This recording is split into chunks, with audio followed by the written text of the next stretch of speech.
Off for a little walk into the woods again today, and we're going to be foraging some wild garlic. It's a bit later in the season than the video I did about foraging wild garlic, which was quite early. It's the second week of April.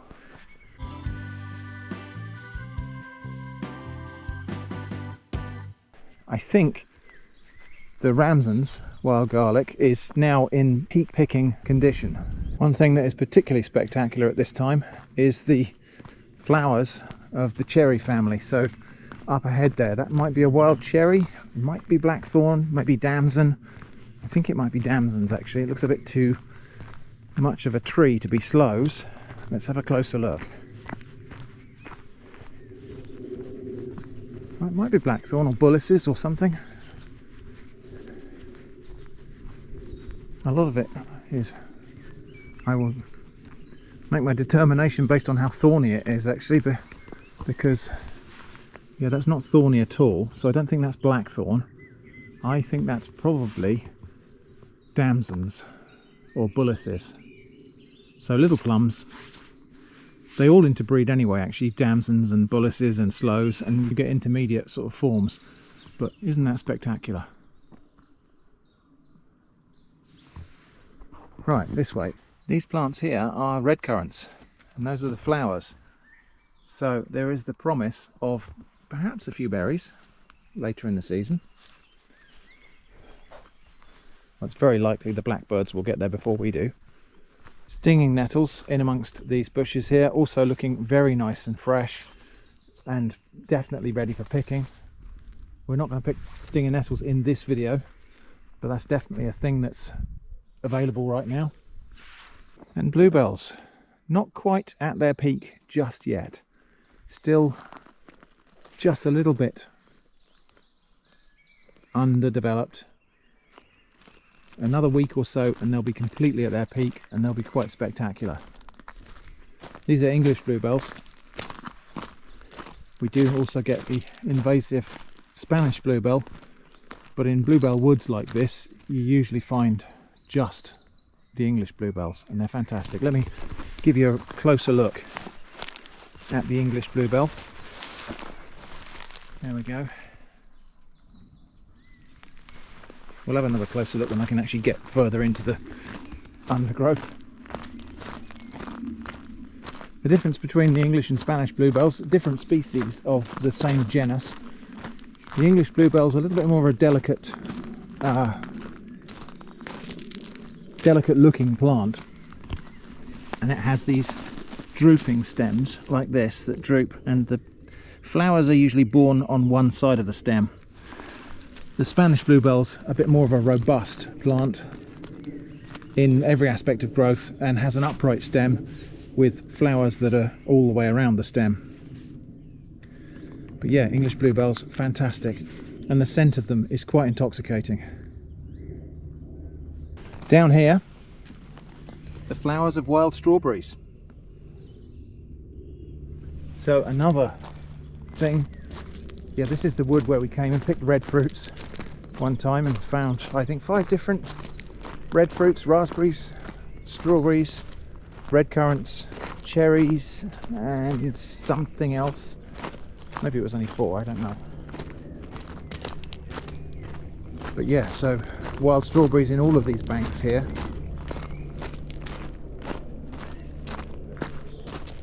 Another one just down there. So those are all wild strawberries through there. And if you come back at the right time, which is going to be mid to late June, they'll all be fruiting. Tiny, tiny little, very aromatic, sweet strawberry fruits. This woodland that we're walking down this rather steep trail into has been destroyed by ash dieback disease. Most of this wood was ash, and it's all been felled because the trees have been killed by ash dieback. I think the UK stands to lose nearly all of its ash forests to this disease, unfortunately. See, all of those trees are just dead or dying. So absolute optimum time to pick wild garlic here it is. The flowers aren't quite up in this particular location because we're on the north side of the hill, but the leaves are up. They're quite large and decent size, worth picking. Yeah, we've got wild strawberries in here as well. Look, that's a wild strawberry leaf. And just to allay people's worries, actually, one thing that came up in the previous wild garlic video was, am I doing damage by depleting these plants?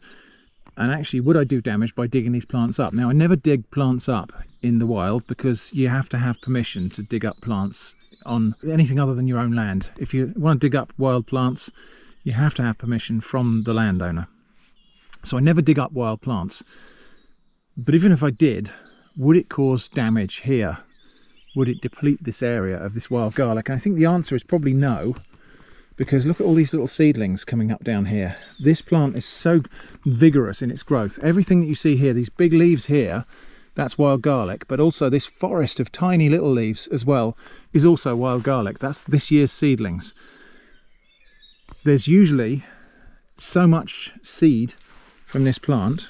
You know, every one of these lovely white flowers here will produce several seeds, and then all of those plants produce multiple flowers, and so there's just an abundance of potential plants. Yeah, let's see, all of these tiny little things here are wild garlic.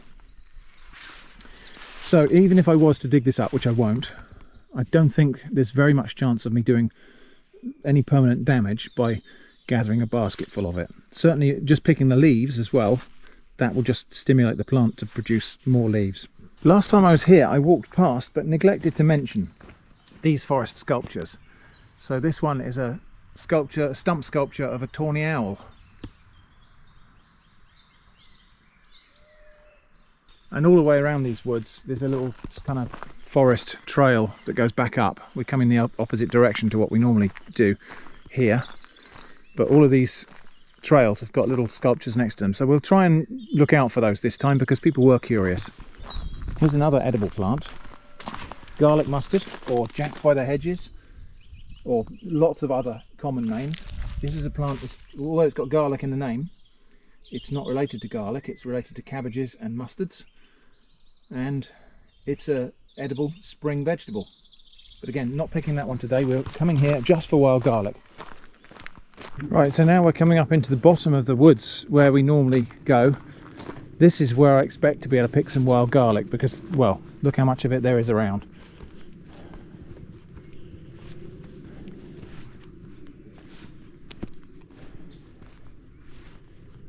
I think we could probably pick a basket full from here and not really do any lasting damage.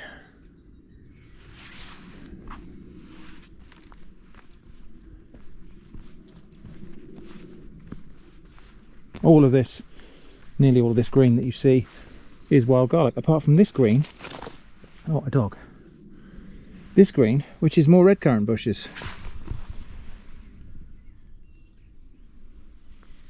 In flower.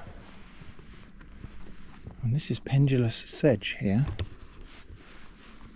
which has notionally edible seeds on it, but I've never managed to actually make anything useful out of them. So here we got, mixed in with the wild garlic, we've got bluebells. We've got to be careful not to pick bluebell leaves because they are poisonous. So I'm just going to try and find a spot where I can leave the track without tumbling down a hill. And then I'll fill my basket. Here again, we're seeing the same thing we saw last time. So the garlic plants that are growing right next to this hazel tree are more well developed and darker green than the ones further away. And the same over there and over there. In fact, everywhere I look, the leaves that are adjacent to a tree trunk or even a sapling are doing better. So there's some kind of symbiotic effect going on here. Some people did suggest it's just that dogs have weed on this tree and the nitrates in the dog urine have fertilized the plants, but dogs won't generally go way off the track to wee on something because they'll mark a trail rather than a random tree in the middle of nowhere. So there is some symbiotic effect here. It could just be that the tree is funneling water down the branches. Everything that lands on here trickles down. So it could be more well watered here. But I don't think it's as simple as that. I think there's something else going on. Right, we're walking up through the garlic scented woods with a garlic scented basket, and oh, it smells really good. It's the kind of garlic smell, I think, that, you know, when you walk past an Italian restaurant and you think, oh, that smells good, and it's just because they're frying some garlic. It's that kind of smell. Actually, I want to get down there, because by that tree down there, it looks really lush. Yeah, again, right by this tree here, just conspicuously deeper green, larger leaves of garlic, and it's the same all the way down. So, and I don't believe, I mean, whilst dogs do leave the trail, Eva, honestly, whilst dogs do leave the trail, from observing dog behaviour of where they pee, it's not normally a tree in the middle of nowhere. It's normally a tree that's sticking out on the edge of a trail or something like that. So I don't think this is fertilisation. I think this is some kind of symbiosis. So just to go back to the kind of conservation angle of this, so here's a patch where I have cut some garlic. So I've denuded this patch of mature garlic leaves to fill my basket. Now, nature will very quickly fill in that gap. In fact, that there is a young garlic plant. That also down there is a young seedling. These seedlings might not have prevailed if I hadn't cut the leaves above them, shading them. Now that I've cut the leaves of the mature plants away, the seedlings are going to have a chance to thrive. So this gap, I don't think you better see that there was a gap here in a week's time. Here's another one of these forest sculptures. This one's starting to decay. Is that meant to be a squirrel? Don't know. Maybe a mouse. Now, I think there were more of those here, but I haven't seen any others today. So I think they were made quite a few years ago, and they're kind of rotting away, returning to the forest soil. And so, yeah, that's the only two I've seen today. So yeah, after a climb up a steep and winding track up this rather steep hill, we're back up with the bluebells. And yeah, like I say, these aren't at their peak just yet. Another week or two, and these will really be in full swing. But already the wood is filled with their fragrance, although somewhat masked by my basket of glorious garlic. Forageable plants. This one I made a whole video about just recently because I've got this in my garden. This is bittercress. So that's a forageable plant. The leaves taste exactly like cultivated cress, but better. Just a better flavour, better version of cultivated cress. So that's all over the place. There's also lots and lots of hogweed. This is not giant hogweed, this is the just regular hogweed. And these little buds down here, when they're a little bit taller, just pick them, steam them like asparagus, serve them in butter. Delicious. They don't taste like asparagus, they taste a bit like carrots, because it's a plant in the carrot family. I'm just having a look through this bit because last year when I was here, I was a little bit late for it, I found some dryad saddle fungus here, which is a fungus you can find in springtime, but I was a bit late to pick it. It had already gone over. So I'm just going to have a wander through here and see if there's any this year. Now we're a little bit earlier. Again, lots of red currant bushes. I never saw wild red currants in the woods until, or never noticed them is probably the right word. I never noticed wild red currant bushes in the woods until a couple of years ago when I found them on a field edge and just assumed they had escaped from cultivation. And then I started seeing them everywhere. And it is because I just hadn't noticed them before. In fact, they were in the places I had looked before. I think that might be the remains of a very old dryad saddle fungus down there. But that's no good to us. What we're looking for is the young, fresh fruiting bodies, if there are any, but it's starting to look like there aren't. Never mind, another time perhaps. Oh, I see something. Oh, no. I may have just seen something up ahead. I think that looks promising.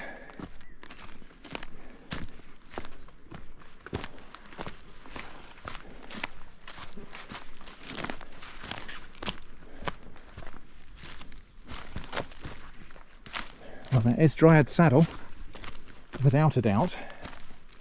Quite unmistakable fungus, really. Just by virtue of when it grows, it's a spring fruiting fungus. I think these are just a little bit big. I'm gonna examine them and just see. They're still quite firm. So yeah, size 10 shoe for scale. That is a magnificent specimen, but there would be no point picking that at all because that's gone way over. That tiny little one there is too small. This one, I don't know, might be all right. I'm not going to destroy these beautiful fungi because they're spreading spores around, and that means other bits of dead wood in here may become inoculated with the fungus, and we might find some more of these fungi in future years. So, lovely big full basket full of wild garlic. I've cleaned the sink out. I'm going to dump this into the sink, maybe in 2 batches, just so I can manage it properly.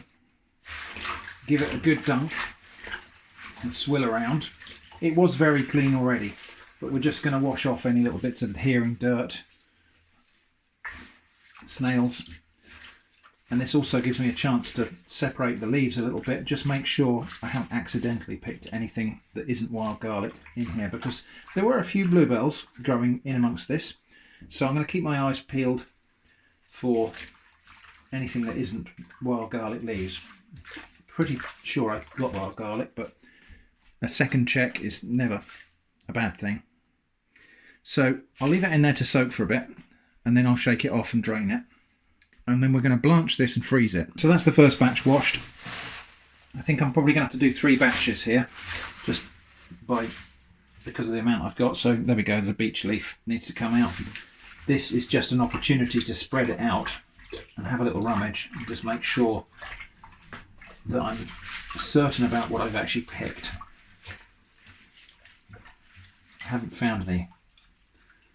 Well, there's something that might not be wild garlic. There we go. Or it might just be a leaf of young garlic, but it might be a blade of grass. But I was pretty careful when I was picking anyway, so, you know, I think we've only got the one thing here.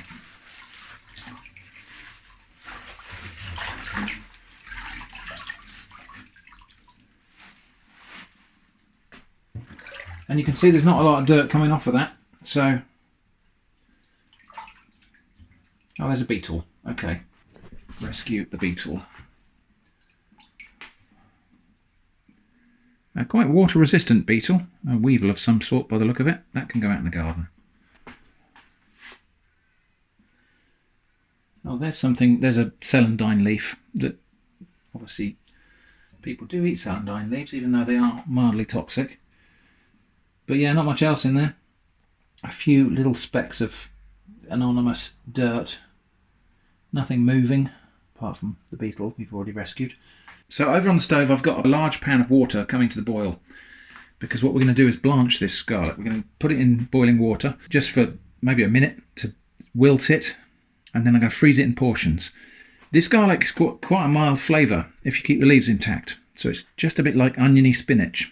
If you chop it, mash the leaves up, grind them up, and leave it for a little while, the enzymes inside the cells produce this garlic scented chemical that is, you know, got lots and lots of flavour. But I'm going to keep these mostly intact today because I want to use this pretty much like I would use spinach. Right, that water's on a boil now. So in goes my first batch of leaves, like that, just as much as will fit in there really. I can't overload this pan or else we'll end up cooling down the water too much and then it'll take too long to blanch, but a big handful seems about the right amount. And almost immediately you can see those of darker, more vibrant green colour. They're nearly there already. We just need to wilt them. It improves the freezing qualities of the greens. Right, that's it, that's long enough. So that's going to come out and into this. That's actually a steamer pot, but I'm using it as a strainer today. So that lot's going to come out. I'll let that water come back up to a boil and we'll go in with the next batch. So when we've done this third batch, we've still got another probably 2 or 3 bunches to do, but I'm just going to take that off the heat so I can show you what the next phase is.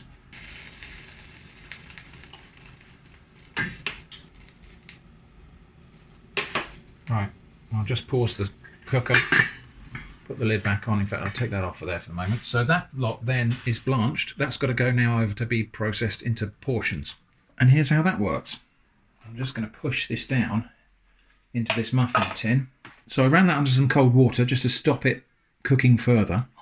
And then I'm just going to stuff these cups of this muffin tray with bunches of this garlic.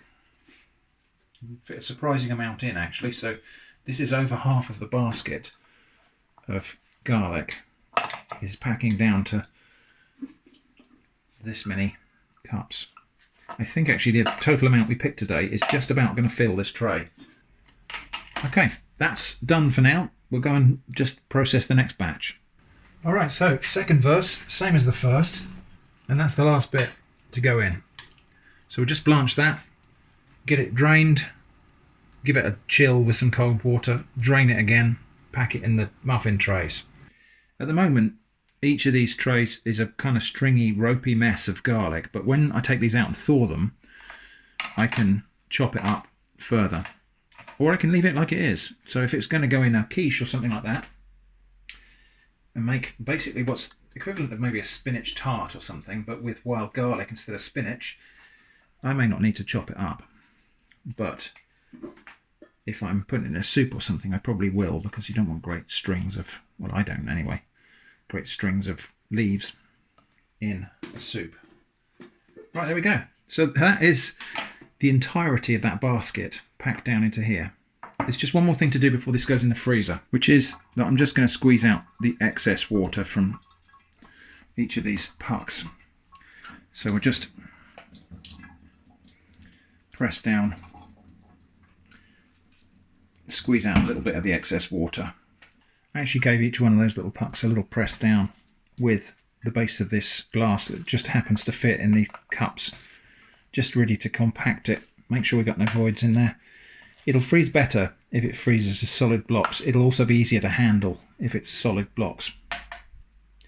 Right, that now goes in the freezer.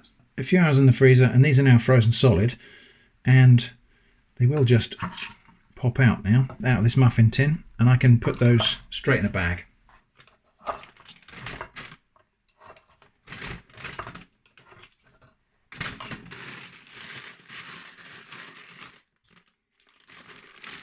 And that'll go back in the freezer like that, and I can just take out one portion at a time. So here's how we might use one of these, still frozen. Now I could thaw this out a little bit if I need to, but I think fingers well out the way, I can just cut it like that.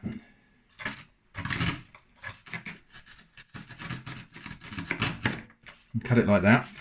And I'm going to cook some noodles. I'm just going to throw this into the water so that it thaws at approximately the same time as the water comes to the boil, and then it'll cook as the noodles cook. Cheap instant noodles. So that stock powder goes in there, or soup base, or whatever you want to call it. The frozen Ramsons go in there as well.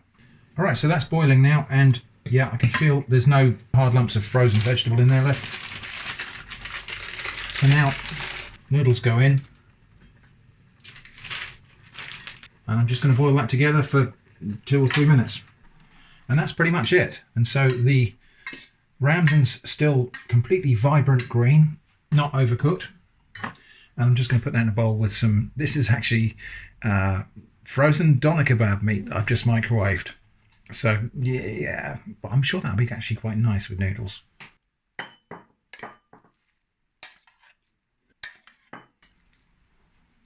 So a bit of Ramsons, a bit of noodles, and a bit of meat. Let's give that a go. And the flavour of the Ramsons, you can't have it either, sorry. The flavour of the Ramsons here is just green vegetable with a very, very mild garlic flavour, because we didn't chop it all up. So that was that, picking and preserving and then using frozen Ramsons. I'm going to be out there for lots more of that, and stock the freezer up so that that takes me past the end of the season for picking it fresh. Anyway, I hope that was interesting. Thanks for watching, and I hope to see you again soon.